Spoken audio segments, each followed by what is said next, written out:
बिस्मिल्लाहिर्रहमानिर्रहीम, अस्सलाम वालेकुम। मैं हूं मखदूम शहाबुद्दीन। 27 अक्टूबर 2025 पीर का दिन। नाज़रीन किराम, पाकिस्तान और अफगान तालिबान के दरमियान इस्तंबुल में होने वाले मुज़ाकरात 30 घंटे सिर्फ और सिर्फ मुज़ाकरात जारी रहे। ऑन द फर्स्ट डे 19 घंटे और दूसरे दिन 11 घंटे इजलास में गर्मा गर्मी हुई है। पाकिस्तानी वफ्द ने वॉकआउट किया है। तालिबान ने पाकिस्तान से बदले में क्या मांगा है और इस सब के अंदर तुर्क इंटेलिजेंस ने पाकिस्तान और अफगानिस्तान के मुज़ाकरात में किस तरह से अनहोनी की है, वो खबर जो इस वक्त कहीं पर रिपोर्ट नहीं हो रही, ये सारी की सारी इनसाइड डिटेल्स और पाकिस्तान का मौक़िफ़ क्या है जो इस वक्त मुज़ाकरात हुए हैं इन इस्तंबुल, उसके हवाले से, और तालिबान इस वक्त किस एजेंडे पर हैं, इस हवाले से भी पाकिस्तान के आला तरीन सिक्योरिटी ज़राए का क्या कहना है। और harshest action against Taliban regime, अब उस पर काम शुरू हो चुका है। और जो पाकिस्तान के वजीर दिफा ने बात कही थी कि अगर मुज़ाकरात नाकाम हुए तो खुली जंग होगी, तो अब आप अपने जहन में एक खुली जंग को इमेजिन करना शुरू कर दें और Pakistan will unleash hello on all the terror camps. ये मैं आपको शुरू में ही बॉटम लाइन दे रहा हूं। सारी डिटेल्स एक एक करके डिस्कस करते हैं। अगर अभी तक आपने इस वीडियो को लाइक नहीं किया तो लाइक जरूर कर दें। कमेंट सेक्शन में पाकिस्तान जिंदाबाद का नारा भी जरूर लिखें। और जिन लोगों ने चैनल को सब्सक्राइब नहीं किया उनसे मेरी ये दरखास्त होगी कि चैनल को भी लाजमी सब्सक्राइब कर लें। नाज़रीन किराम, पाकिस्तान और तालिबानी रिजीम के दरमियान जो पहले दिन मुज़ाकरात हुए 19 घंटे तक जारी रहे। यहां तक कि आप देखें कि पाकिस्तान ने जो एक रिटन फ्रेमवर्क उन्हें दिया, तालिबानी रिजीम ने उसका रिप्लाई रात के 2 बजे किया और पाकिस्तान ने उस पर काम करके जवाब जो है वो सुबह 6 बजे दिया। तो इस तरह से ये राउंड द क्लॉक मुज़ाकरात चले और फिर ऑन दी सेकंड डे यानी गुज़श्ता रोज 11 घंटे तक ये मुज़ाकरात चले। पाकिस्तान ने तालिबान को दहशतगर्दी की रोकथाम के लिए एक जामे प्लान दिया है। तालिबानी रिजीम कहती है माड़ा हम खत्म कर देंगे दहशतगर्दी, बस दैट्स ऑल। यानी जैसे दुआ एग्रीमेंट में कहा हमारी सरजमीन इस्तेमाल नहीं होगी, पाकिस्तान ने कहा इररिफ्यूटेबल एविडेंस है, ऑन ग्राउंड कुछ एक्शन, टेंजिबल एक्शन, और उस एक्शन को ट्रेस करने का भी एक तरीकाकार होता है ना। तो उसके लिए हम एक पूरा फ्रेमवर्क बनाते हैं, जिस तरह से स्टेट्स बनाया करते हैं। उसे एक्शन को फिर जो आप लेते हैं उसे किस तरह से मार्क किया जाएगा, ये सारी चीजें उसमें डिस्कस हों। लेकिन इस सब के ऊपर तालिबानी रिजीम जो है, नाज़रीन किराम, अपेरेंटली ये लग रहा था कि तालिबानी रिजीम इस पर रिलक्टेंट है। अब सिक्योरिटी ज़राए पाकिस्तान के क्या कह रहे हैं? सिक्योरिटी ज़राए के मुताबिक पाकिस्तान ने वाज़ेह किया है कि अफगान तालिबान की तरफ से की जाने वाली दहशतगर्दों की सरपरस्ती मंजूर नहीं है। सिक्योरिटी ज़राए के मुताबिक पाकिस्तानी वफ़द ने कहा कि दहशतगर्दी के खात्मे के लिए ठोस और यकीनी इक़दाम करने होंगे। सिक्योरिटी ज़राए ने कहा कि इसके बरक्स तालिबान के दलाइल गैर मंतकी और ज़मीनी हक़ाइक़ से हट कर रहे। सिक्योरिटी ज़राए ने कहा कि नज़र आ रहा है, अब ये बहुत इंपॉर्टेंट पार्ट है जो पाकिस्तान की आला सिक्योरिटी एस्टैब्लिशमेंट ने अपना मौक़िफ़ दिया है, नजर आ रहा है कि अफगान तालिबान किसी और एजेंडे पर चल रहे हैं। यह एजेंडा अफगानिस्तान, पाकिस्तान और खित्ते के इस्तेहकाम के मफाद पर नहीं है। यह इंपॉर्टेंट नुक्ता समझें कि इनके इन मुज़ाकरात के अंदर जो हरकतें हैं ना और इनकी बातें हैं, उससे साफ लग रहा है कि ये किसी और एजेंडे पर है। वो एजेंडा क्या है? वो भारत का एजेंडा है। सिक्योरिटी ज़राए के मुताबिक मुज़ाकरात में मजीद पेशरफ्त अफगान तालिबान के मस्बत रवैये पर मुनहसर है। सिक्योरिटी ज़राए के मुताबिक पाकिस्तान के मुतालबात मुकम्मल वाज़े, शवाहिद पर मबनी और मसले का हकीकी हल है। अफगान तालिबान की हट धर्मी और अदम ताउन दीगर फरीक़ैन पर भी वाज़े हो गई है। नाउ आपने इस चीज़ को ज़हन में रखना है। तुर्क इंटेलिजेंस का जो किरदार है उस पर हम आएंगे। ये एक जुमला जो सिक्योरिटी ज़राए का है ना, इस पर आपने गौर करना है कि अफगान तालिबान, तालिबानी रिजीम की हट धर्मी और अदम ताउन दीगर फरीक़ैन पर भी वाज़े हो गया है।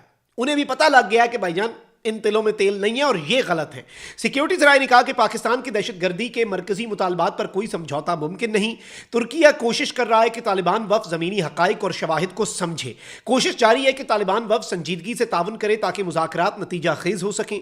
और इस सब के अंदर नाज़रीन इकराम, मैं आपको यह बताऊं कि कोई ब्रेक थ्रू जो है वो पाकिस्तान अफगानिस्तान इस्तंबुल टॉक्स में नहीं हुआ। पाकिस्तान ने कहा है कि भाई ऑन मंडे यानी आज अगर आपने कोई रीजनेबल बात करनी है तो करें, आके रिटर्न गारंटी दें कि आप क्रॉस बॉर्डर टेररिज्म को रोकेंगे। और तालिबान ने बदले में क्या मांगा भाई? ये इनकी गैरत और इनकी अजमत देखें। कहते हैं एक तो हमें रिकग्नाइज करो, दूसरा हमें एड दो। बाय द वे, इनका जो तोलो न्यूज है उस पर इनका बंदा आकर कह रहा है कि भाई तुमसे तो अमरीकी अच्छे थे। चीन को, ईरान को और पाकिस्तान को बुरा भला कह रहा है कि भाई तुमसे तो अमरीका अच्छा था, एड तो देता था, डॉलर तो देता था, हमें डॉलर दो, डॉलर चाहिए, सानू डॉलर विखाओ, साडा मूड बढ़े। मतलब this is the reality of these people, आप अंदाजा करें। और इस सब के अंदर मैं आपको यह बता दूं कि इस सारी की सारी सूरत हाल में जो इंपॉर्टेंट चीज है वो ये है कि टॉक्स के दौरान टर्की के जो इंटेलिजेंस चीफ हैं वो भी ही left the venue at one time. मतलब इनकी हठधर्मी इतनी थी, ये ऐसे डटे हुए थे, ऐसे ये ढीठ इंसान है तालिबानी रिजीम वाले, और इतनी बेतुकी और इलॉजिकल इनकी बातें हैं कि टर्की के इंटेलिजेंस चीफ एज पर our sources he left the venue at one time कि भाई ये क्या दीवार में टकरे मारने के मुतरादिफ है। और इस सब के अंदर मैं आपको यह बता दूं कि पाकिस्तान का स्टेट जो है उसकी पॉलिसी वाज़ेह है। 30 आवर्स तक मगजमारी इनके साथ बनती नहीं थी। पाकिस्तान इत्माम हुज्जत कर रहा है, हम नहीं चाहते लड़ाई, हम अपने पड़ोसी मुल्क को नहीं तुन के रखना चाहते, but they are forcing us to do that. और इस वक्त मैं आपको यह बता दूं कि इवन फाइनल अल्टीमेटम देने के बाद, कल संडे के दिन फाइनल अल्टीमेटम देने के बाद the Pakistani delegation walked out of the venue.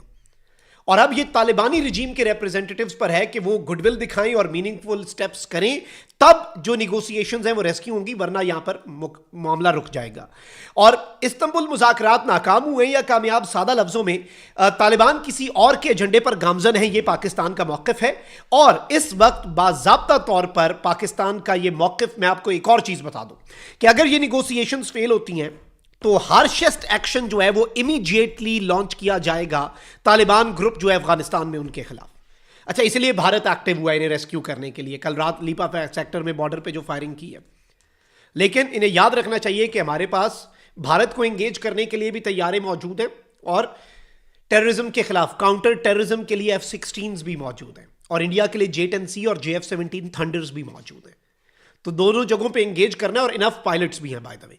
अब सबसे इंपॉर्टेंट चीज यह नाज़रीन इकराम कि इवन तालिबान के मिलिट्री सेंटर्स और कंधारी फैक्शन जो है तालिबान ग्रुप का, वो भी शायद महफूज ना रहे। और इवन ये जो ड्यूरेंट लाइन की राग लापते हैं, भाई तुम बॉर्डर को नहीं मानते तो फिर तो ये है कि भाई जिसकी लाठी उसकी भैंस, जिसमें तप्पड़ है वो आके अपना बॉर्डर क्लेम कर ले, एरिया क्लेम कर ले।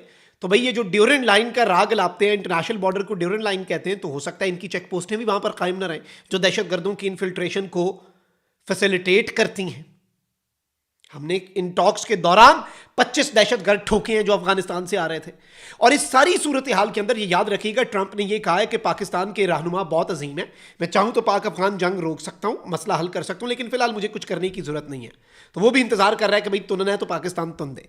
अच्छा, अब हो ये रहा है कि तालिबानी रिजीम और दहशतगर्दों के साथ मुंसलिक अकाउंट्स जो हैं वो टर्की की इंटेलिजेंस जो है MIT, उसके चीफ जो है इब्राहिम कालन, उनके हवाले से प्रोपेगेंडा कर रहे हैं कि जी इस सब के अंदर वो ये है, वो है, फलां है, ढिमकां है।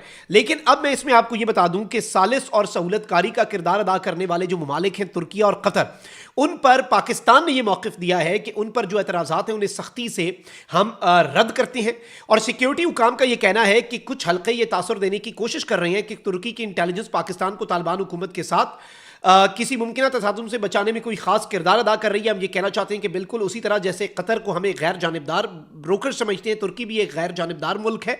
इसलिए अगर कोई ये गलत तासुर देने की कोशिश करे कि मुज़ाकरात को फैसिलिटेट करने वाले किसी एक जानिब झुकाव रखते हैं, तो ये एक इंतहाई गलत और बिल्कुल लग़्व बात होगी। पाकिस्तान की अवाम कानून नाफिज करने वाले और इदारे और हुकूमत समेत तमाम कौमी अनासर का अज़्म और मोराल गैर मुतज़लज़ल है।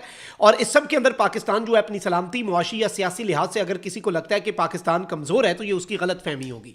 सो पाकिस्तान के स्टेट का मौक़िफ़ बहुत वाज़ेह है, और टर्की की इंटेलिजेंस एजेंसी जो है वो बहुत अच्छा किरदार हमारे दोस्त ममालिक अदा कर रही हैं जंगों के अंदर, इवन इंडिया के साथ देवर विद अस।